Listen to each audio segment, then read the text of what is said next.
നമസ്കാരം. നിങ്ങൾ യൂട്യൂബിൽ നിന്ന് വരുമാനം വാങ്ങുന്നവരോ വാങ്ങാൻ ആഗ്രഹിക്കുന്നവരോ അല്ലെങ്കിൽ സോഷ്യൽ മീഡിയയിൽ നിന്ന് വരുമാനം വാങ്ങുന്നവരോ വാങ്ങാൻ ആഗ്രഹിക്കുന്നവരോ ആണെങ്കിൽ, അതുപോലെ ഏതെങ്കിലും തരത്തിലുള്ള ലോൺ എടുത്തിട്ട് എല്ലാ മാസവും കൃത്യമായി ഒരു ദിവസം നിങ്ങളുടെ ബാങ്കിൽ നിന്ന് ഓട്ടോ ഡെബിറ്റ് ആയിട്ട് പോയിക്കൊണ്ടിരിക്കുകയാണെങ്കിൽ, ഈ ഏതെങ്കിലും അവസ്ഥയിലൂടെ നിങ്ങൾ പോകുന്നുണ്ടെങ്കിൽ, ഇനി പോകാൻ ആഗ്രഹിക്കുന്നുണ്ടെങ്കിൽ നിങ്ങൾ ഈ വീഡിയോ മുഴുവനായിട്ട് കാണണം. പണി വാങ്ങാതിരിക്കാൻ വേണ്ടിയിട്ടുള്ള ഒരു മുന്നറിയിപ്പാണ്. SBI ബാങ്കിനെ കുറിച്ചും അതിലെ സിസ്റ്റത്തെ കുറിച്ചുമാണ് എനിക്ക് ഈ വീഡിയോയിൽ പറയാനുള്ളത്. 2 വർഷം മുമ്പ് കിട്ടിയ ഒരു പണി ആദ്യം പറയാം. എന്റെ വണ്ടിക്കുള്ള അടവ് 11,805 എല്ലാ മാസവും പോയിക്കൊണ്ടിരിക്കുന്നു. അതിലൊരു ദിവസം 8-ാം തീയതിയാണ് പോകേണ്ടത്. രാവിലെ 9 മണിക്കാ പൈസ സാധാരണ പോകാറ്. ഒരു 9:15 ആയപ്പോൾ എനിക്കൊരു മെസ്സേജ് വരുന്നു, നിങ്ങളുടെ പണം പോയിട്ടില്ല, പൈസ നിങ്ങൾ അടയ്ക്കണം, പെട്ടെന്ന് അടയ്ക്കണം. എന്റെ അക്കൗണ്ടിൽ പണമുണ്ട്, എന്താ പോകാത്തതെന്ന് അറിയില്ല. 10 മണിക്ക് ബാങ്ക് തുറന്നു. ബാങ്കിൽ വിളിച്ചു ചോദിച്ചപ്പോൾ മാനേജർ പറഞ്ഞു, നിങ്ങൾ ഹൈ റിസ്ക് കാറ്റഗറിയാണ്, നിങ്ങളെ അക്കൗണ്ട് സ്റ്റോപ്പ് ചെയ്ത് വെച്ചേക്കാണ്. എന്താ ഹൈ റിസ്ക് എന്നറിയാം? ട്രാൻസാക്ഷൻ കൂടിയത്രേ. നമ്മൾ ഉള്ള പൈസയൊക്കെ ക്യാഷ്ലെസ് എക്കോണമി എന്നിങ്ങനെ പറഞ്ഞു പഠിപ്പിക്കുന്നത് കൊണ്ട് എല്ലാ ട്രാൻസാക്ഷനും ഞാൻ ഓൺലൈനാണ് ചെയ്യാറ്. അതുകൊണ്ട് ട്രാൻസാക്ഷൻ കൂടിയിട്ട് ബ്ലോക്ക് ചെയ്ത് വെച്ചേക്കാണ്. KYC അപ്ഡേറ്റ് ചെയ്യണമെന്ന്. KYC അപ്ഡേറ്റ് ചെയ്യാൻ നമുക്ക് മടിയൊന്നുമില്ല. 5 കൊല്ലോ 2 കൊല്ലോ 1 കൊല്ലോ എല്ലാ മാസവും അപ്ഡേറ്റ് ചെയ്യണമെങ്കിൽ നമുക്ക് കൊടുക്കാം. പക്ഷെ മുൻകൂട്ടി ഒന്ന് പറയേണ്ട ഒരു സാമാന്യ മര്യാദയില്ലേ, അത് SBIക്ക് ഉണ്ടാവില്ല. അവരൊരു സുപ്രഭാതത്തിൽ നിങ്ങളുടെ അക്കൗണ്ട് അങ്ങ് ബ്ലോക്ക് ചെയ്യും. ചിലപ്പോൾ നിങ്ങൾ വളരെ അത്യാവശ്യമുള്ള സമയത്തായിരിക്കും, വല്ല ഹോസ്പിറ്റൽ കേസ് നിൽക്കുന്ന സമയത്തായിരിക്കും, മറ്റെവിടെയെങ്കിലും അടിയന്തരമായിട്ട് നിൽക്കുന്ന സമയത്തായിരിക്കും, നിങ്ങൾ ചിലപ്പോൾ യാത്രയിലായിരിക്കും, ചിലപ്പോൾ വിദേശത്തായിരിക്കും, എവിടെയെങ്കിലും ഒക്കെ ആയിരിക്കും. എവിടെ ആയിരുന്നാലും നിങ്ങൾ SBIന്റെ കസ്റ്റമർ ആണോ, നിങ്ങൾക്ക് പണി കിട്ടും. അത് വരാതിരിക്കാൻ വേണ്ടിയിട്ടാണ് ഞാൻ ഈ വീഡിയോയിൽ ഈ കാര്യം പറയുന്നത്. പിന്നെ ആരെങ്കിലും അവിടെ ചെന്ന് KYC അപ്ഡേറ്റ് ചെയ്യണം. ചിലർക്ക് ഈ ആള് തന്നെ പോയ ചില മാനേജർ കോന്താടന്മാരുണ്ട്. അവർക്ക് ഈ ആള് തന്നെ അക്കൗണ്ട് ഹോൾഡർ തന്നെ അവിടെ ചെന്നേ നടക്കുള്ളൂ. ഇങ്ങനെയൊക്കെയാ. ഇത്തരത്തിൽ സ്റ്റോപ്പ് ആയി കഴിഞ്ഞാൽ ഓൺലൈനിൽ നിങ്ങൾക്ക് യോനോയിലോ അല്ലെങ്കിൽ ഇന്റർനെറ്റ് ബാങ്കിങ്ങിലോ നിങ്ങളെ KYC അപ്ഡേറ്റ് ചെയ്യാൻ പറ്റും നിങ്ങൾ കരുതണ്ട, നടക്കില്ല. അപ്പൊ ഇത്തരത്തിൽ എന്റെ അക്കൗണ്ട് ബ്ലോക്ക് ആണെന്ന് ഞാൻ അറിഞ്ഞപ്പോൾ എന്താ സൊല്യൂഷൻ ചോദിച്ചു. KYCക്ക് പാനും ആധാറും അയച്ചു കൊടുക്കാൻ പറഞ്ഞു. രണ്ടും അങ്ങോട്ട് അയച്ചു കൊടുത്തു. അദ്ദേഹം അപ്പോൾ തന്നെ അത് ഓപ്പൺ ആക്കി തന്നു. അടുത്ത സെക്കൻഡിൽ ഞാൻ ചെയ്തത് ആപ്ലിക്കേഷൻ ത്രൂ ആ ലോൺ എമൗണ്ട് അടയ്ക്കാനായിരുന്നു. അക്കൗണ്ടിൽ പൈസ ഉണ്ടല്ലോ, അത് അടയ്ക്കാൻ ശ്രമിക്കുമ്പോൾ SBI കറങ്ങി അതും പോയി. ആ പൈസ അക്കൗണ്ടിൽ നിന്ന് പോയി. അവിടെ തൊട്ട് എത്തിയതുമില്ല, വേറെ തൊട്ട് പൈസ ഇല്ല. ഇങ്ങനെ സംഭവിച്ചു. ഈ പൈസ തിരിച്ചു പിടിക്കാൻ വേണ്ടി ആ മാനേജർ കുറച്ച് മര്യാദ ഉള്ള ഒരാളായതുകൊണ്ട്, അത് SBIന്റെ അന്നത്തെ മലപ്പുറം ജില്ലയിൽ കൂരിയാട് എന്ന് പറയുന്ന ആ ബ്രാഞ്ചിലെ അന്നത്തെ മാനേജർ കുറച്ച് മര്യാദ ഉള്ള ഒരാളായതുകൊണ്ട് അദ്ദേഹം എനിക്ക് വേണ്ടിയിട്ട് റിസ്ക് എടുത്തു. നിരന്തരം മെയിലുകളും മറ്റു കാര്യങ്ങളും അയച്ചു. 1.5 മാസത്തിന് ശേഷം ആ പൈസ എനിക്ക് തിരിച്ചിട്ടി. അത് കഴിഞ്ഞിട്ട് ഇപ്പോ കഴിഞ്ഞ 22-ാം തീയതി എനിക്ക് ഇട്ട പണി തന്നെ അടുത്തത് പറയാനുള്ളത്. ഈ 22-ാം തീയതി കഴിഞ്ഞ വെള്ളിയാഴ്ച 3 മണി വരെയൊക്കെ ഞാൻ ട്രാൻസ്ഫർ ചെയ്തതാണ് എന്റെ ഓർമ്മ. 22-ാം തീയതി 5 മണി കഴിയുന്ന സമയത്ത് എനിക്കൊരു മെയിൽ വന്നു, ഒരു ഇമെയിൽ വന്നു. നിങ്ങളെ അക്കൗണ്ട് സ്റ്റോപ്പ് ചെയ്ത് വെച്ചേക്കണം, ഇപ്പൊ സ്റ്റോപ്പ് അവസ്ഥയിലാണ്, ഇനി നിങ്ങൾക്ക് ഒരു തേങ്ങാപ്പിണ്ണാക്കം ചെയ്യാൻ പറ്റൂല, നിങ്ങൾ KYC അപ്ഡേറ്റ് ചെയ്യാൻ. ഇന്റർനെറ്റ് ബാങ്കിങ്ങിൽ ശ്രമിച്ചു, യോനോയിൽ ശ്രമിച്ചു, നടന്നില്ല. ശനിയാഴ്ച പിറ്റേന്ന്, അന്ന് ആ സമയത്ത് 5 മണിക്ക് ബാങ്കിൽ വിളിച്ചിട്ട് കാര്യമില്ലല്ലോ, പിറ്റേന്ന് മാനേജറുടെ നമ്പറിലേക്ക് വിളിച്ച് മൂപ്പര് ഫോൺ എടുത്തു. ഇതാണ് വിഷയം, അപ്ഡേറ്റ് ചെയ്ത് തരണമെന്ന് പറഞ്ഞു. അപ്പോ നടക്കില്ല, തിങ്കളാഴ്ചയെ നടക്കുള്ളൂ, തിങ്കളാഴ്ച ബാങ്ക് തുറക്കണമെന്ന് പറഞ്ഞു. തിങ്കളാഴ്ച രാവിലെ ഞാൻ ഈ മാനേജറെ വിളിച്ചു, ചെയ്യാന്ന് പറഞ്ഞു. ആവശ്യമായ ഡോക്യുമെന്റുകൾ ഞാൻ അയച്ചു കൊടുത്തു. അദ്ദേഹം ഒരു ഫോം എനിക്ക് അയച്ചു തന്നു, സൈൻ ചെയ്ത് അയക്കാൻ പറഞ്ഞു. അത് സൈൻ ചെയ്ത് ഞാൻ തിരിച്ച് അയച്ചു കൊടുത്തു. ഇങ്ങനെ മതിയോ എന്നറിയാൻ വേണ്ടിയിട്ട് ഞാൻ വിളി മൂപ്പര് ഫോൺ എടുക്കണില്ല, യാതൊരു റെസ്പോൺസും ഇല്ല, യാതൊരു റെസ്പോൺസിബിലിറ്റി ഇല്ല. അങ്ങനത്തെ ഒരു മാനേജർ. അങ്ങനെ വിളിച്ച് മടുത്തപ്പോൾ ഞാൻ വണ്ടി എടുത്തുകൊണ്ട് നേരെ ബാങ്കിലേക്ക് ചെന്നു. ബാങ്കിൽ ചെന്നപ്പോൾ ബെല്ല് അവിടെ ഇങ്ങനെ അടിക്കുന്നുണ്ട്, ഫോണ് കുത്തിച്ചാരി വെക്കുന്നുണ്ട്, ഇങ്ങനെ അടിച്ചുകൊണ്ടിരിക്കുന്നുണ്ട്. മുന്നിൽ ഒരു KCBന്റെ ഒരു ഉദ്യോഗസ്ഥൻ ഇരിക്കുന്നുണ്ട്. മൂപ്പർ എന്തൊക്കെ പേപ്പർ നോക്കുന്നുണ്ട്. എടുത്ത് ഇത് മതി എന്നൊരു വാക്ക് പറഞ്ഞാൽ ഈ വണ്ടിയും എണ്ണയും കത്തിച്ചിട്ട് ഞാൻ അങ്ങോട്ട് ചെല്ലേണ്ട ആവശ്യമില്ല. പക്ഷെ അതില്ല, അവിടെ ഇരിക്കുകയാണ്. കസ്റ്റമർ എന്ന് പറഞ്ഞിട്ട് ഉറക്കം തൂങ്ങി അവിടെ ഇരിക്കുകയാണ്. ഇതാണ് അന്ന് സംഭവിച്ചത്. ഞാനത് പറഞ്ഞു. അതിനുശേഷം മൂപ്പർ വേഗം ഫില്ല് ചെയ്ത് തന്നു. അപ്പൊ തന്നെ അത് അപ്ഡേറ്റ് ചെയ്തു, അതായത് KYC അപ്ഡേറ്റ് ചെയ്തു. ഞാൻ ചെന്നില്ലായിരുന്നുണ്ടെങ്കിൽ അന്ന് നടക്കില്ല. അപ്പൊ അപ്ഡേറ്റ് ചെയ്തിട്ട് തിങ്കളാഴ്ച ഞാനിങ്ങി പോന്നു. ഒരു കാര്യം ശ്രദ്ധിക്കേണ്ടത്, തിങ്കളാഴ്ച എന്ന് പറയുന്നത് 25-ാം തീയതിയായി. സാധാരണഗതിയിൽ യൂട്യൂബ് റവന്യൂ വരുന്നത് 23-ാം തീയതിയാണ്. 23-ാം തീയതി നമ്മുടെ അക്കൗണ്ടിലേക്ക് യൂട്യൂബ് റവന്യൂ കയറേണ്ടതാണ്, പക്ഷെ കയറിയില്ല. കാരണം എന്താ, 22-ാം തീയതി സ്റ്റോപ്പ് ആക്കി വെച്ചേക്കാം.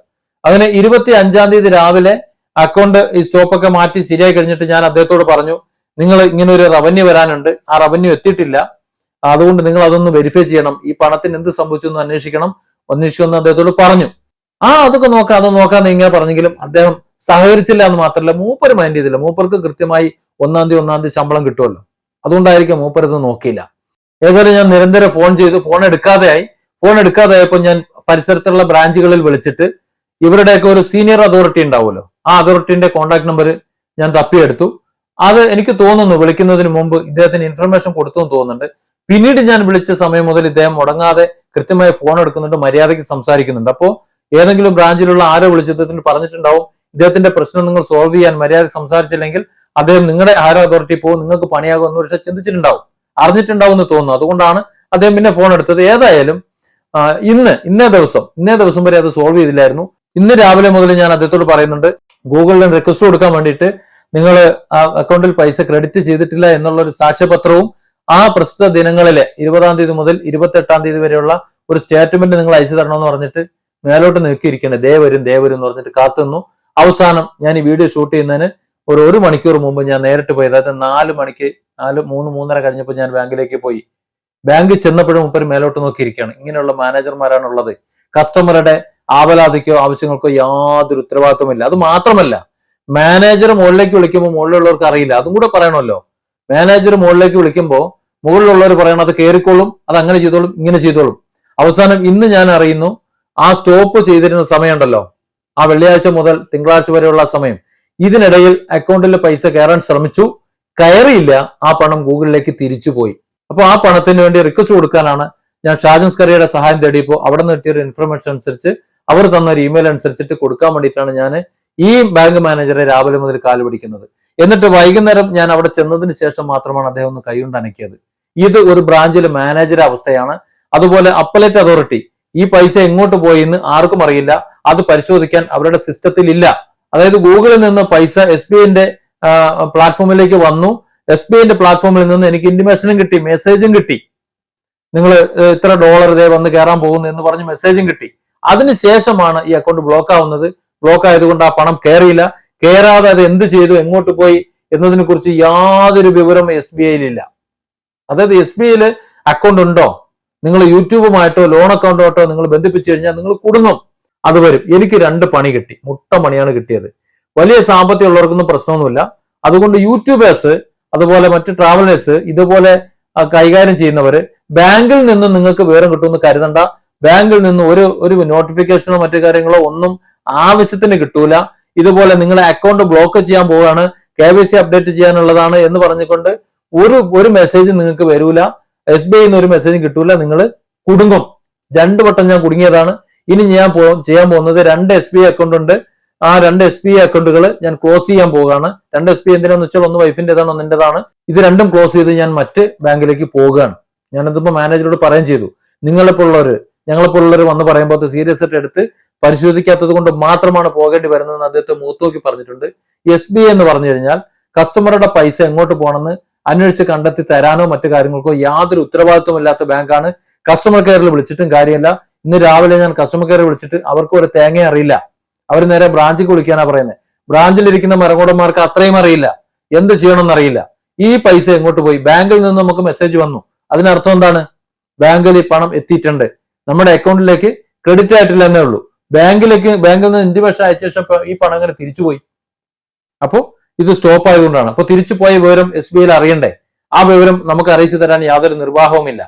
ചുരുക്കം പറഞ്ഞാൽ SBI എന്ന് പറഞ്ഞാൽ ഒരു ഉത്തരവാദിത്വവും ഇല്ലാത്ത ഒരു ബാങ്കായിട്ടാണ് എനിക്ക് ഫീൽ ചെയ്തത്. 2 പണിയാണ് എനിക്ക് കിട്ടിയത്. എന്റെ പ്രിയപ്പെട്ട യൂട്യൂബേഴ്സ്, അതുപോലെ ലോൺ എടുക്കുന്ന മറ്റുള്ളവരും ഒക്കെ കൃത്യമായി നമുക്ക് നോട്ടിഫിക്കേഷനും അതുപോലെ ഇന്റിമേഷനും ഒക്കെ ലഭിക്കുന്ന വിവരങ്ങളൊക്കെ കൃത്യമായിട്ട്, ഇപ്പോൾ ഒരു KYC അപ്ഡേറ്റ് ചെയ്യണമെന്നുണ്ടെങ്കിൽ ഒരാഴ്ച മുമ്പെങ്കിലും നമുക്ക് മെയിലോ മെസ്സേജോ ഒക്കെ വരുന്ന ഏതെങ്കിലും ബാങ്കുകൾ സെലക്ട് ചെയ്തിട്ട് അതുമായിട്ട് മാത്രമേ നിങ്ങൾ ഇതൊക്കെ കണക്ട് ചെയ്യാവൂ. SBI കുടിച്ചു വെള്ളത്തിലും വിശ്വസിക്കാൻ പറ്റില്ല എന്ന് ഞാൻ എന്റെ അനുഭവത്തിൽ നിന്ന് പറയുകയാണ്. ഞാനിത് പറയുന്നത് വെറുതെ അല്ല. ഇന്ന് വൈകുന്നേരം ഞാൻ പോയതിനു ശേഷം എനിക്ക് കിട്ടിയിട്ടുള്ളത്, ഇന്ന് വൈകുന്നേരം എനിക്ക് കിട്ടിയത്, ഞാൻ ഡോളർ ഞാൻ കാണിക്കുന്നില്ല, ഇന്ന് വൈകുന്നേരം എനിക്കിത് കിട്ടിയത്.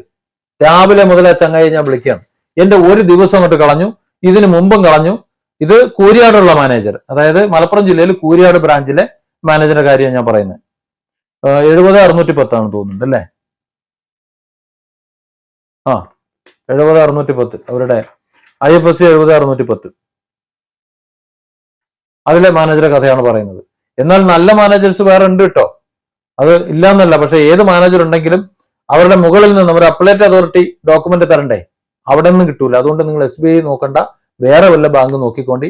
ഇല്ലെങ്കിൽ നിങ്ങൾ കുടുങ്ങി നിങ്ങൾക്ക് നിങ്ങൾ തന്നെ ഉണ്ടാവുള്ളൂ.